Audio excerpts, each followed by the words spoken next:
Hi, welcome back. It's Craig again from ClearSky Hobbies. Today I thought I'd talk to you a little bit about the various kinds of aircraft that there are out there, and there are many. I'm going to go over some of them that, actually all the ones you're going to see are all mine, but we'll go over just the general layout of what they are and performance-wise what you can expect. One of the biggest mistakes people make when they're getting into this hobby is picking a plane simply on the, ooh, I gotta have it factor. And what I mean by that is starting out with the wrong plane will not only cost you a lot of money, but it'll also turn you off of the hobby, and that's really probably the shame of it all, is that if you start off with the proper plane, your odds of having success go through the roof, and the level of enjoyment will go along with it. Less headaches and a lot more fun. So let's start off, and the one I've got in front of me right here is, you think, a glider, but it's not actually. It's a fast little EDF. EDF stands for electric ducted fan. So inside the cowling here, and this is a particular model we carry at the store, inside the cowling there's a fan that turns at a very high rate of speed, obviously, and blows out a lot of air out the back, and that's what moves the airplane through the sky. It's got ailerons that we covered in one of the previous videos, and a V-tail. It's not a plane that you would start off with as a beginner plane by any means. This would be something that you would move into probably like a third plane. And this one here is, it's called an Explorer. It's made by J-Power. It's all foam, and this is what's commonly referred to as an electric ducted fan. And we'll leave it at that, and we're going to take a look at another style of aircraft. All right, moving on. Let's take a look at what's commonly known as a biplane. What makes a biplane a biplane? It's really easy. It's two wings. So you've got an upper wing and a lower wing. What makes them really, really nice is that with the two wings, you're getting double the lift, and it's an aircraft that can be flown slower than your traditional low-wing airplane. This one in particular is a little different in that it's an aerobatic biplane. So you've got ailerons on both the upper wing and the lower wing, as well as really large control surfaces. So if you look at the rudder on this one, it's a really big rudder. I should say rudder here, and it also has a really big elevator. So what that does is it lets the plane be really aggressive in the air if you want it to. You can also dial the controls back to soften everything and make it less aggressive. So really, you know, a lot of people will like the look of this plane. Me personally, I do as well. But is it an airplane you can start off with? Probably not. This would probably be, again, a good, I would say, a good third aircraft, to something to work towards, and you'd want to start off with a trainer, and we'll get to one of those in just a little bit. So this is another style of aircraft. Like I said, this is a biplane, and we'll pull up another one, and we'll be right back. All right, so let's move on. This in front of me is rather large, so large actually that it's not in the entire camera shot, but I'll try and lift it up. So it's a 2-meter wingspan glider, and you can see it's fairly large. What makes these nice to fly is the style of flight that you get out of it is very relaxing. So much so that when I actually fly this, and this one's mine again, I will typically bring a chair along and just park my butt in a chair and fly this thing. If you get the right conditions, and what I mean by that is a thermal, which is essentially hot air rising. If you can find some hot air rising, you can literally keep this plane up in the air for 25 minutes on a single battery, which is a long time to be looking up. That's when I find the chair is actually pretty useful. The reason it can simply do that is just look at the wing. The wing is huge, and with 2 meters worth of wing, you're getting a lot of lift. The fuselage itself is very narrow. The overall weight of the aircraft is really low. Tail surfaces, the control surfaces are standard to pretty average. It's not meant to be thrown around the sky like an aerobatic biplane, one of the planes we covered previously. It has a folding prop. What that allows it to do is when you do turn off the motor, the prop will collapse on itself and just fold back, making it more aerodynamic. This particular model, not only does it have ailerons, it also has flaps, and you can get into programming your radio to have the flaps deploy a couple degrees, which changes the angle of the wing itself, which gives it more lift, and all the little kinds of tricks you can do to keep it up in the air for a long period of time. This particular model, again, is offered on the store at ClearSkyHobbies.com, and we'll do an in-depth unboxing on this one too. The fuselage is like a blow molded plastic, which is kind of nice for durability, with a foam wing and foam tail surfaces. So we'll stop there and we'll take a look at the next one. All right, so let's move on. This is a flying wing.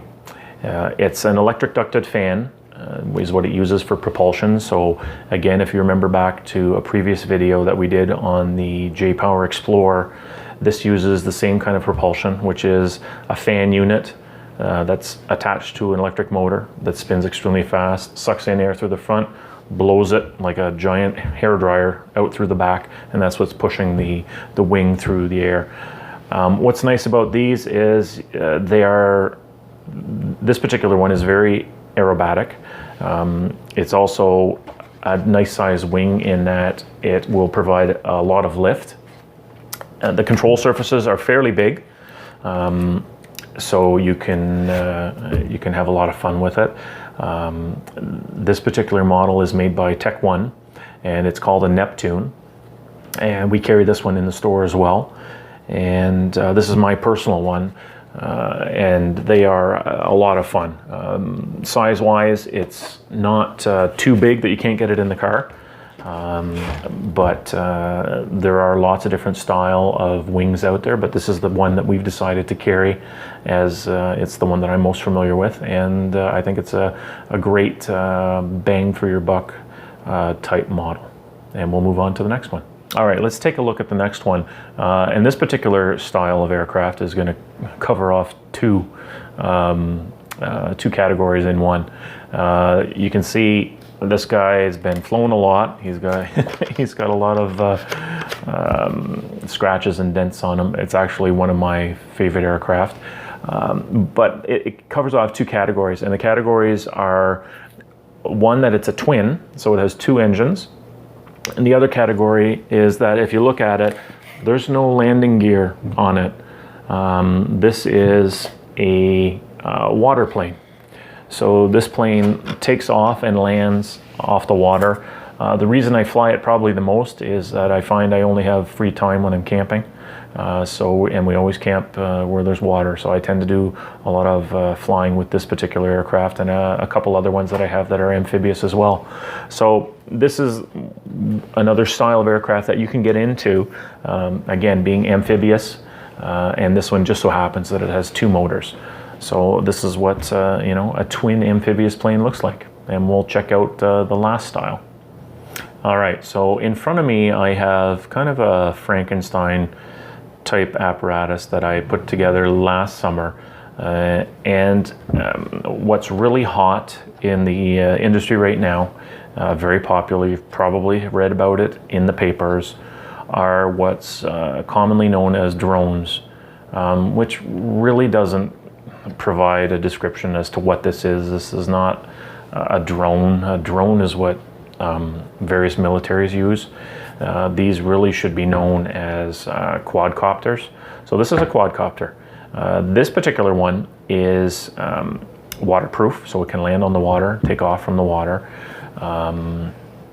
We are going to be offering a quadcopter. I should say we do offer a quadcopter. It's not this one. It's the Cheerson CX-20, which is a quadcopter that has a lot of functionality, again, for what it costs or what you're paying for it. This particular one is very basic, actually. Besides that it's waterproof, it doesn't do 1/3 of what the Cheerson can do. And we'll do an in-depth unboxing and review of the Cheerson CX-20, which is the particular quadcopter that we carry at the store. But I just wanted to show you what you can expect to see out there. So again, this is a quadcopter. 4 motors, lifts up and down, can tilt right and left, forwards and backwards. This particular one has, I put LEDs on it, on the back of it. It's just a little something I put together to have fun with. And the equivalent will be, like I said, the Cheerson CX-20 is in the store, and we'll have more videos on it doing unboxings and about the features and functionality of it. So we saved the best for last, so stay tuned. All right, so we're back, and I said we'd save the best for last, and I kind of tricked you, but in essence, this is really the best for last. In order to start out in the hobby, you're going to want to start with a trainer. So I know this isn't super sexy, it's not a warbird, it's not a jet, it's not super fast, but it is stable, and it's what you want to use to learn to fly on. It's a Cessna, a model, a variant of a Cessna, I guess you could say. So it's a high wing trainer, and that's really how you want to get your feet wet in the hobby.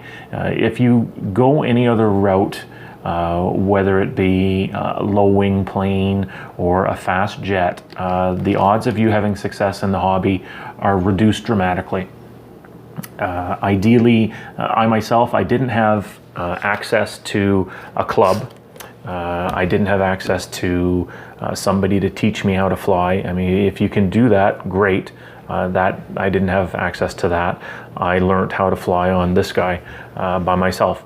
Like I said, by doing that, by starting off with the right plane, you can always progress to the low wing warbirds and the electric ducted fans and the faster, more aerobatic planes. But what you don't want to do is try it and do it in the reverse order, because you're not going to be successful. You're going to spend a lot of money. You're going to get extremely stressed and frustrated. And if anything, it might just be enough to turn you off of the hobby altogether. And that's not the goal here. The goal is to have fun, first and foremost, and do it on a budget. There are lots of aircraft out there that can range anywhere from $200. There are even turbine jets out there that are worth several thousands of dollars.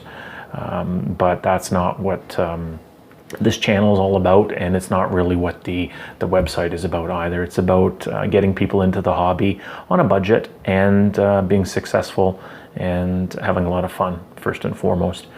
So really, that's how I'm going to end this video, is that you start off with the ugly plane. You start with the trainer, you start with the high wing plane, and then from there, once you've mastered this guy, then all the other planes that I showed you before, the ones that were eye candy, that's what you set as a goal, and then you work your way towards them. So like I said, subscribe to us on the YouTube channel. We'll be providing you with lots more tips and tricks, tutorials. We're going to get into a lot more information, and we're going to chunk it down so that it's easy to swallow. And follow us on Twitter, on Facebook, on Instagram. We're going to try and keep those as updated as possible, and we'll be seeing you in the near future. Stay tuned.